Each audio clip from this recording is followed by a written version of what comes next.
Hi, good morning and welcome, Preethi. So happy to have this conversation with you. And I think this is a great opportunity for the viewers of this YouTube video and this podcast to get something really meaningful out of it. So thank you very much and welcome to the show. I must say thank you, Kartik or Kaka, as I always address you.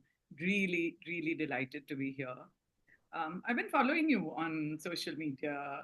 I think I really admire your work. Your first book, The Alchemist, Discover the Alchemist Within, your TAM model, though I've not really come in and explored it, but I know what it consists of. I think there's a lot of connect with process work and our inner world. Of course, the when the second book was announced, and the title itself was quite okay. So the goodbye syndrome, in my own association with you, I think the energy, the passion, and the humor that you bring into, very serious work.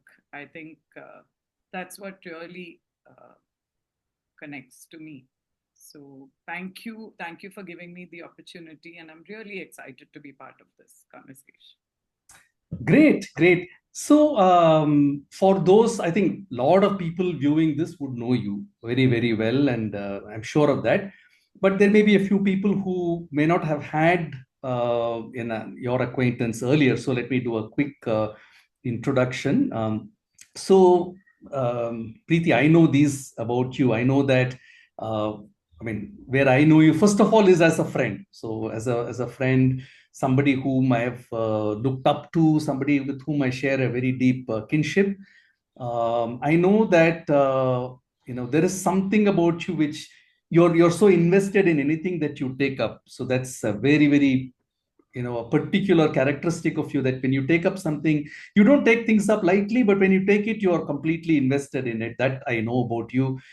I also know, again, from our friendship, that you're a very keen and perceptive observer of human processes. You have a view, you have a perspective, you know it, you're incisive, you say it like it is, you're unafraid. When you see the truth, you narrate it, you say it, and bring it to the surface.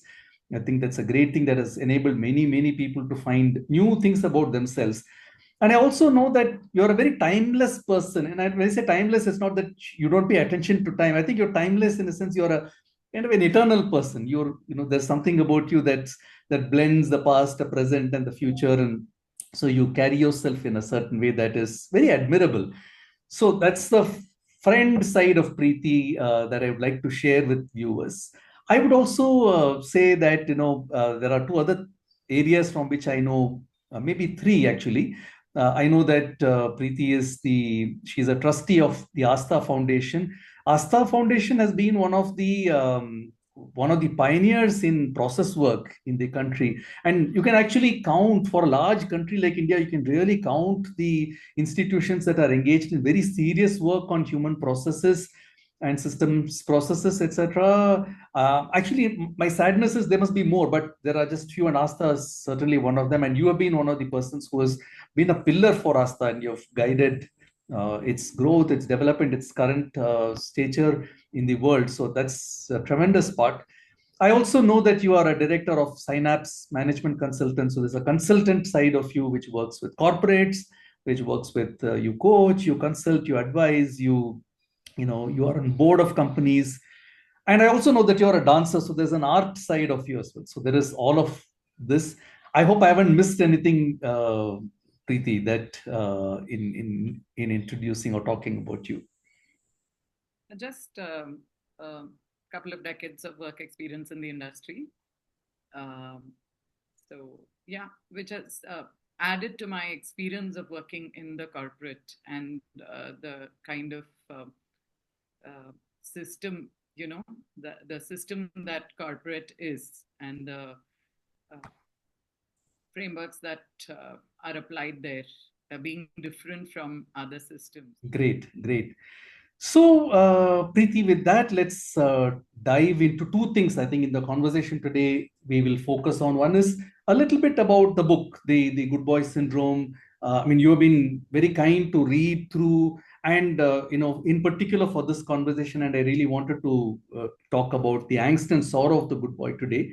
But when you first, you heard about the book, and also having read it now up to whatever that you have covered in the book, etc., I'm just curious to know what have been your impressions of it, both before you read the book and now having gone through it. What are some of the early takes that you have that would be a great point to dive into the book and the theme of our conversation? So, of course, the title caught me. I was very curious about that, the specificity of the good boy syndrome. And as a person who works with individuals and study of human behavior, one of the things I am aware of is the influence of familial, societal, cultural influence on the formation of a psyche of an individual, of identities. So, and of course the patriarchal context that we still are, I mean, however much it may have evolved, I think that's a very, very strong part of the Indian context, the patriarchal system. So I think one of the things that struck me even before reading the book was this does really open out a space, for deep and open, authentic conversations about things which we may have assumed. And one of the assumptions is that the good boy, actually, there's no problem with the good boy, right? I mean, is a perfect, what shall I say, aspired for identity, does well, is the holder of the systemic values. I mean, meets expectations, meets all systemic expectations, and does well in terms of whether it is intellectually or in his career. So um, the first thing would be, I mean, like, is there a problem with the good boy? Was the first question that kind of struck me when I this was before reading the book. And after reading the book, or while I'm reading the book, two things actually struck me. The entire emotional universe of the good boy, and here I want to share a personal connect. So Sure. you're aware that I come from a matriarchal background. Very few matriarchal societies, communities in India. You can actually count on your fingers, maybe, Assam, very, Hmm. very true. Yeah. And even the line of inheritance is matrilineal. So Yes. in a way, um, there's a lot of importance given to the girl. And I went through, I mean, every angst, sorrow, and challenge that the good boy seemed to have gone through. I Mm. seem to connect with everything of it. And so for me, except maybe the one thing that stood out, maybe the pressure to be the provider may not have been there. I mean, that seemed to be the only thing that wasn't actually there. There may be more. But in terms of being the, continuity of the lineage, of the family, of holding all this, I mean, holder of the systemic values, all of that. I mean, the entire thing of always being compared to, of feeling lesser than, and the entire, uh, everything that the good boy seemed to have gone through and held. And I mean, I'm the holder, so if I don't do it, there's no one else to do it, and all these things. And there are remnants of that, in spite of having worked with myself for so many years. These do keep popping up in terms Right. of stepping up to hold that. So I think that was a revelation, really a revelation. And yeah, I think these were the two things that I wanted to share while I was reading the book. And I Yeah. said, we definitely have to work on the good girl as well. Yeah. In fact, what you're saying is very fascinating, because at one level, when I was writing this book and I talked about it to a few people, they did ask me, they said, why don't you also write about the good girl? So I had two responses. And I think one of them you validated in what you said. One view was that the good boy phenomenon, yes, it is a phenomenon of men.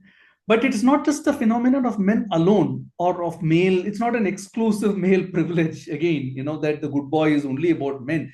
The good boy is equally about, I mean, any gender can go through phenomenon of goodness.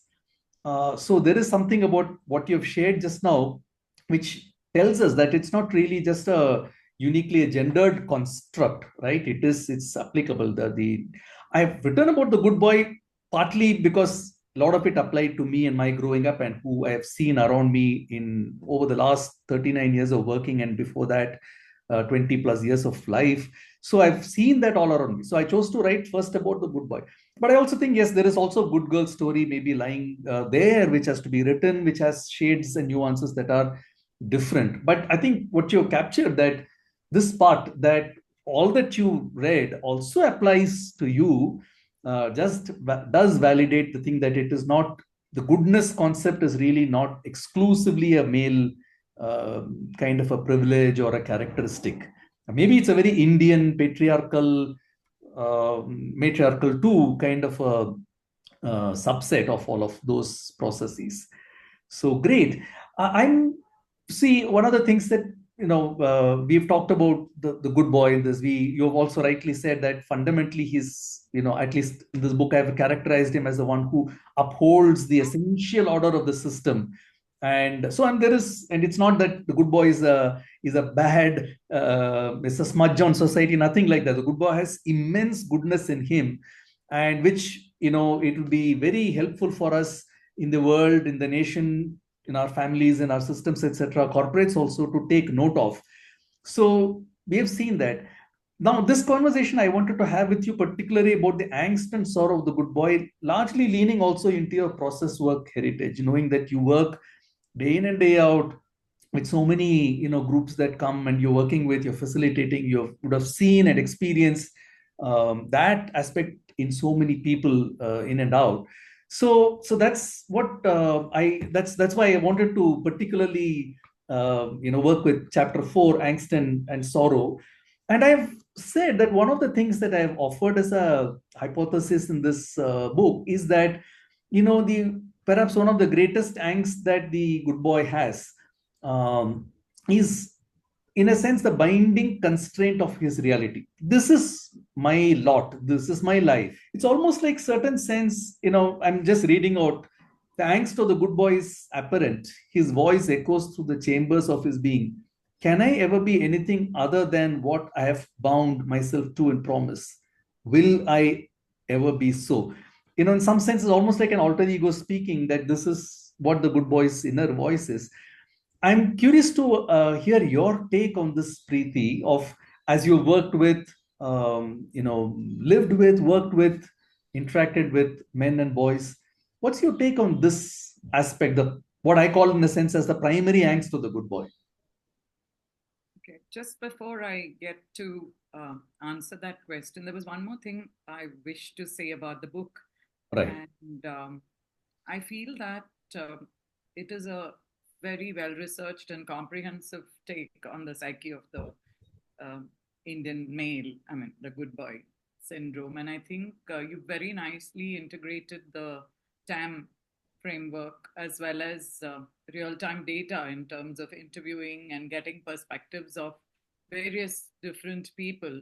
So I wanted to congratulate you on, uh, on the very, very comprehensive and well researched book that you have come out. So, wanted to state that before I Sure. got into answering that question on the angst of the, of the good boy. One thing that I also wanted to state as a assumption maybe I'm making before I offer my perspective is also that I'm looking at the good boy and the ungood boy as two ends of a continuum in a way. Is it okay to assume that before we continue the Yeah. conversation? In a way, Yeah. one may be contained in the other, but in a way, if Yeah. I wanted to place it, Yeah. You can as two separate them extremes and of view them. Absolutely. They're one of the two separately view ends of them. the spectrum, I think, because you also have the self-centric boy, you have the Correct, pluricentric boy in a correct, sense. correct. But yes, But they in a way, represent. if I had to look at, Yeah. yeah,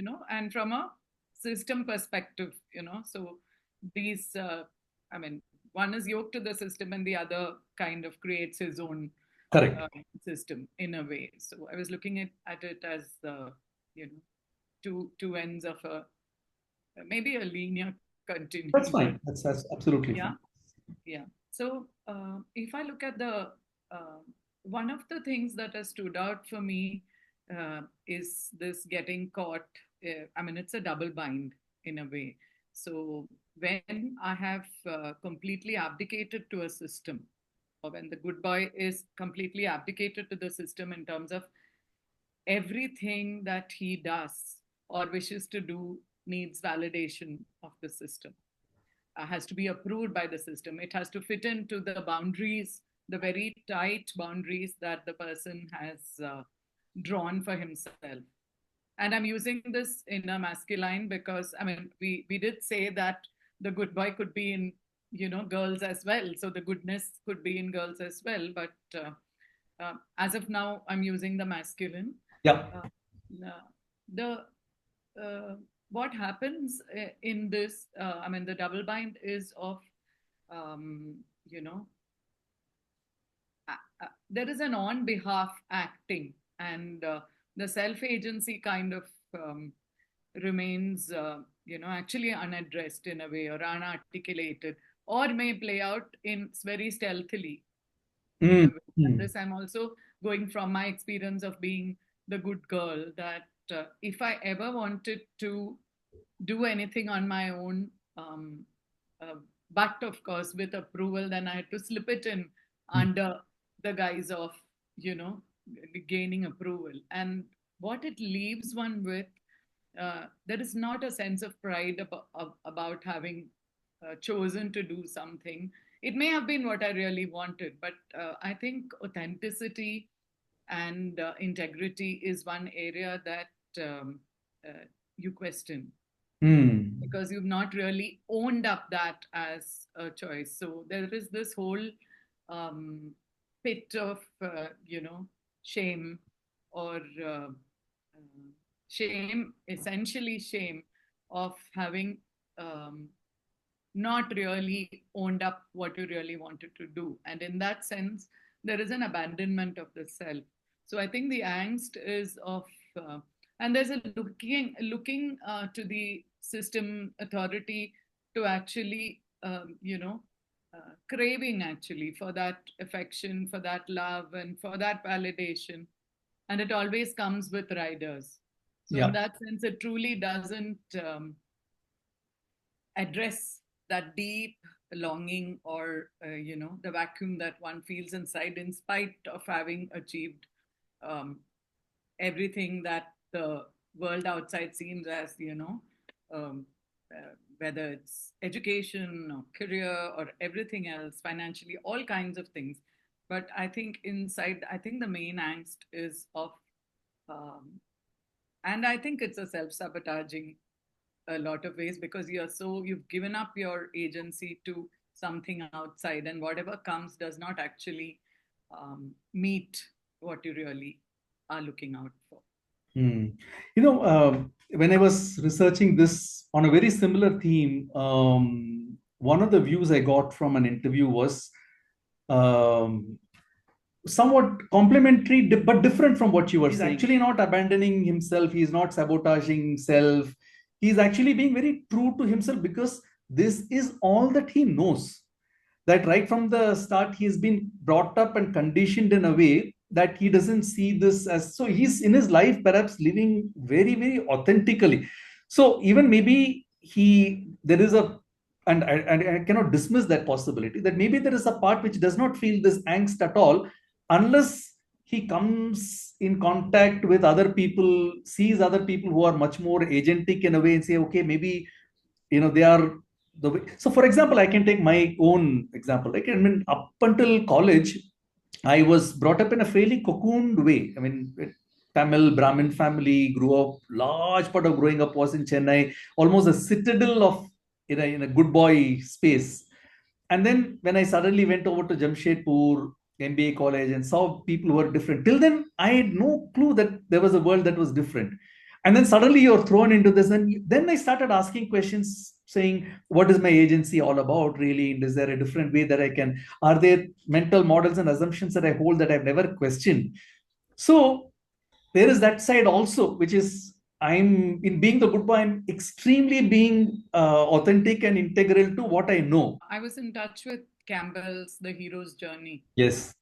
and I was wondering how this the good boy identity, how does it deal with you know the hero's journey? Because all of us, especially in personal growth kind of work, we are looking at evolving into or self transforming. If you look at the adult development model, Yeah. to get into a place where there is more balance, there is more wholesomeness, and there is more integration of these various parts of ourselves. So um, that could be an angst in terms of not being able to uh, Hmm.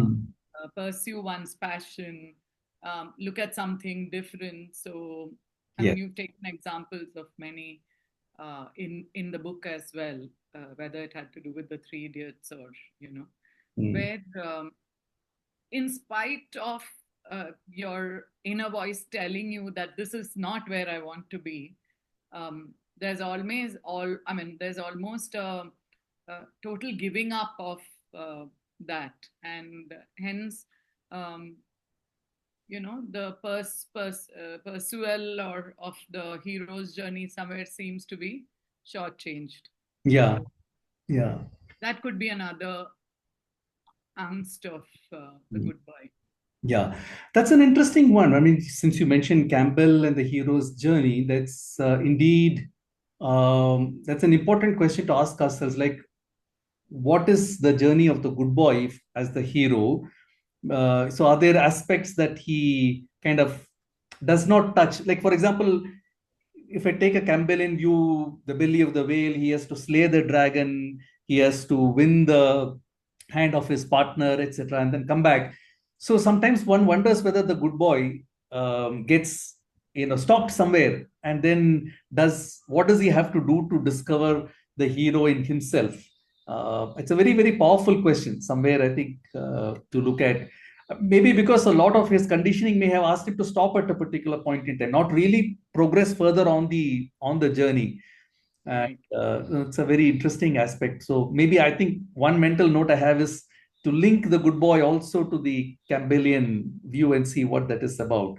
Yeah. So, Preeti, other thing, and I think you alluded to it, and I've talked about it in the book as well, which is this whole thing of there is an aspect where he misses a certain wildness and a certain rawness, right? Which is, he doesn't have that. Like, for example, the ungood boy is able to love in a very intimate way. He's able to express his desires very uninhibitedly. So, I'm quoting again from the book. There is also something about love that we must touch upon here. Good boys are loved in a particular way, essentially in a nice and predictable or stable way, for their displaying the good boy features. But they see around them ungood boys, some of the wilder others being loved with passion, directness, and sensuality. Compared to that generative love, what they both exhibit and receive as love is somewhat sterile. I can never be wild, and thus I can never receive all of that. So that becomes a bit of a lament for the good boy. And I partly you've also touched upon that. I just like to hear a little bit more about that contrast, Preeti. So I'd like to bring in the context of patriarchy. Yeah.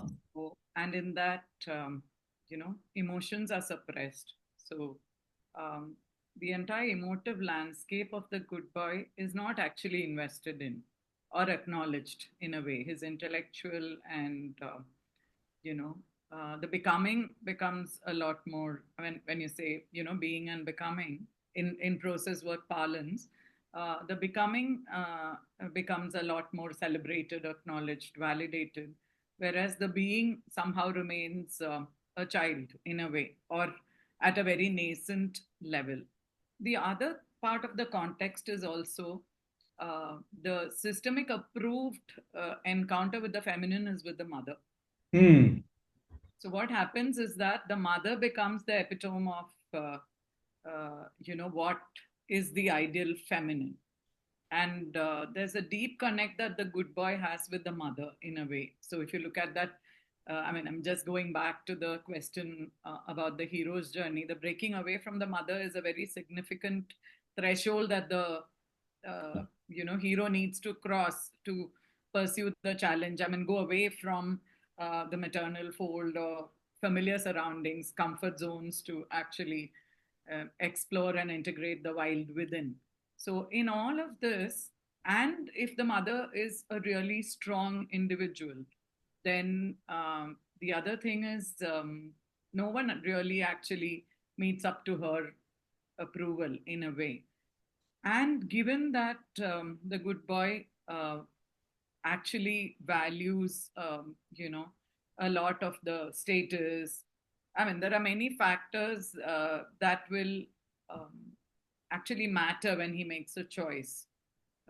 So if I'm looking at a relationship, a partner, a love interest, etc., somewhere there would be a lot of coding of all these things. Does this person, belong to the same community? What is the family Yeah. status? What could be the educational background? What is the family background? The will that person be like me? The so all these so the person would have to cross all these conditions to be able to get in. So that itself is a very difficult process.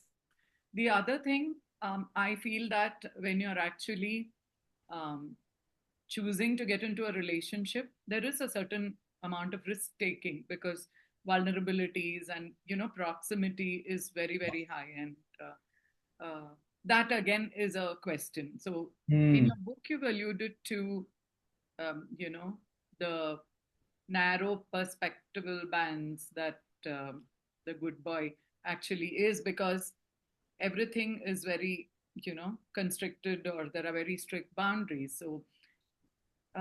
So let's say falling in love um, itself is a major uh, hurdle in a way. So a lot of it would be okay, arranged marriage, Hmm. family, all of that. And in an arranged marriage, you actually don't know who the other person is when you're getting into it.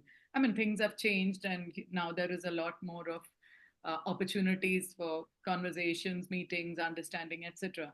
But unless, like for a good boy from a very traditional background, I'm I'm presuming that the context itself has evolved, and a lot more things have become more acceptable. So, for example, if I look at our own children and how they have chosen partners and all that, and I'm looking at myself, my falling in love had to, the good girl had to, choose where all these systemic conditions were met. Hmm. Yeah. Okay, Yeah. so that could be huge, and expression itself is curbed. So when you're in deep touch with so spontaneity, creativity, all of that would have to fit into certain um, very tight spaces. So it's I mean, you can. It would be very difficult, and the other end of it could be that because there are so many emotions suppressed, etc. One of the ways that these suppressed emotions could lead to unbridled anger, or acting out, especially in very intimate settings, because you're actually getting to your true self. So unresolved emotions can actually become a volcano that can Hmm. erupt. So both ways, it's a double bind in a Yeah. way. Yeah. No, there are many, many things that you're saying that were deeply echoing. And also thanks for sharing from your personal context, Preeti. I think that enriches the conversation. It also reminds me of my own two things, actually. One is, uh, so it's very interesting when I'm smiling because of many years since. So when I, decided to get married and then went and told my mother name of the partner I was going to get married, the first question that my mother, in all her innocence, and that's what she has been, right? And she asks, "What's her surname?" So, it did not matter. Okay, your son's getting married, but I'd like to know the surname. So, the thing was, it was very important for her. And because that's a goodness, that's a patriarchal context in which she feels answerable in some sense to, I don't know who, but so that I was very deeply reminded of that. And, maybe things have changed, but I don't think it has changed that much that, things have become completely different.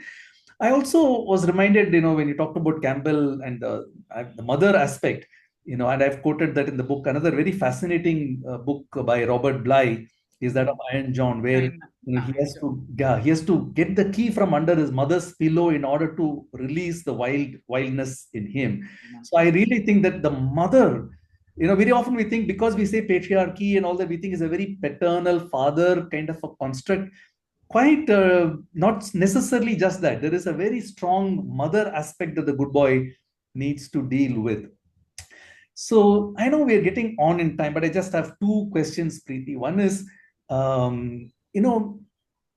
looking at the good boy is, and looking at the world now. I've had this question, so I'm just posing it because I don't have a clear answer. I have two sides to it. Is he really an oddball in society? And I was thinking, is he? I mean, really, is there a place for the good boy? Is society going ahead in some ways and so on? One part of me says, yeah, maybe, construct wise, things are changing. People are, there's more of ungoodness, etc. But then I also look at the world and say it's much more of a right leaning world these days. And because there is a right wing ideology that is definitely holding sway, there is also a pull towards fostering a certain quality of goodness, conservatism, and all that brings a certain goodness. Also, the self-centric boy. These seem to be also arising. So I'm actually not sure whether the good boy is an oddball or a particular version of the good boy is an oddball. And today he's kind of ideologically being still positioned and still has a place in society. So, quick take on that, and then I would like to ask you one final question. I think the good boy, I mean, I think what has struck me is um, that does hold, in a sense, continuity in any system. So we are looking at a lot of chaos and unpredictability as far as the context is concerned. So I do think that the good boy has a very critical role to play in terms of being able to hold a continuity, in terms of being able to hold certain structure, certain order kind of thing in place. I mean, that is very important, I feel, as a role. However, having said that, um, and I spoke of that continuum, you know, um, there is definitely a need to re articulate uh, what good boy means in the current context.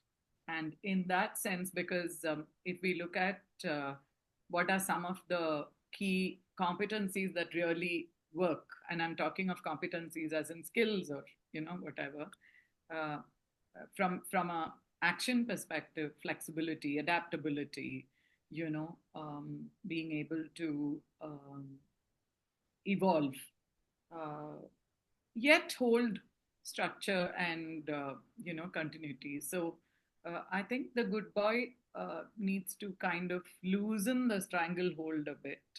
Is one of the things that I would feel, uh, and not be as deeply entrenched. Is one of the things I would feel, and definitely carry all of that, because there is huge positives that are required in the current, the uh, uh, voice of sanity in a way, and balancing out the risk taking, because all these things are the other at the other end. So Yeah. somewhere the moving towards doesn't make the good boy ungood, yet makes the playing field a lot more expansive.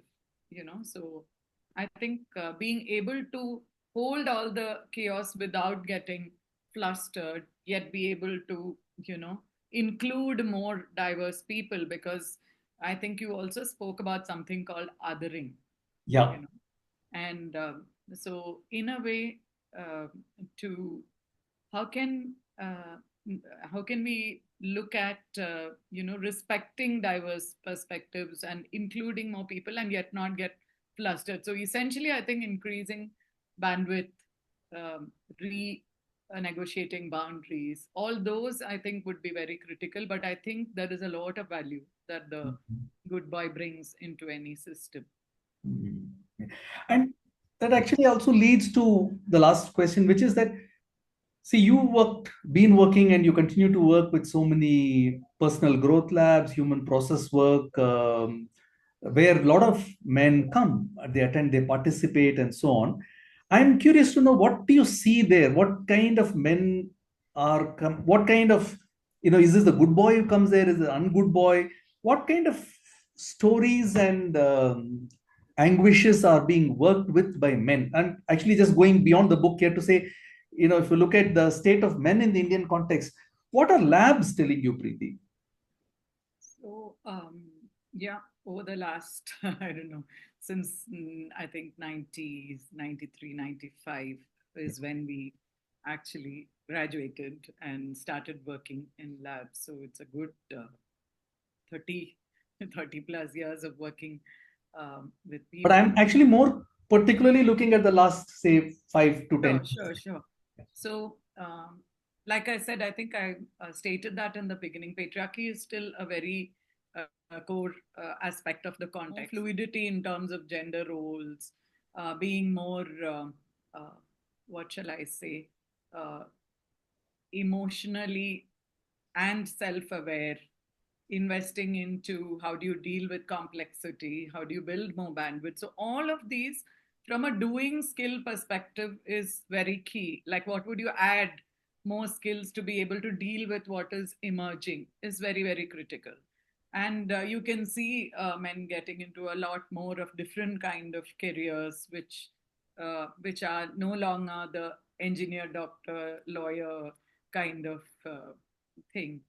However, I think to me, if I had to, pass on one message, I think it would be, and of course, in process work parlance again, that my invitation would be that the good boys would have to probably be born unto themselves again, Hmm. way, and parent themselves in a way that actually gives them the space to grow, not unidimensionally but in multiple ways, and have their own. So for example, the adult development model where you're talking about self-authoring and self-transformation. So the agency is with the good boy to be able to, I mean, do both and Hmm. carry what the good boy brings to the system, but be also able to um, add much more in terms of, like, we talk about leadership styles and we say the leadership style is not about you, it's about who you're managing, because different people respond differently to different styles. Similarly, I feel that the good boy uh, uh, I mean, should be given the freedom to, create his or her own system, and Hmm. uh, be more able to be flexible, adaptable, be more fluid, and build that bandwidth to be able to deal with what is emerging. So I Yeah. think that would be my invitation to That's good. very, very good. Because you're saying that while there is experience of more fluidity and more mindfulness, awareness, etc., a lot of it is still happening in the doing sphere. Whereas the being is still held in a patriarchal context, it is still tethered to a certain way, which is not changed fundamentally.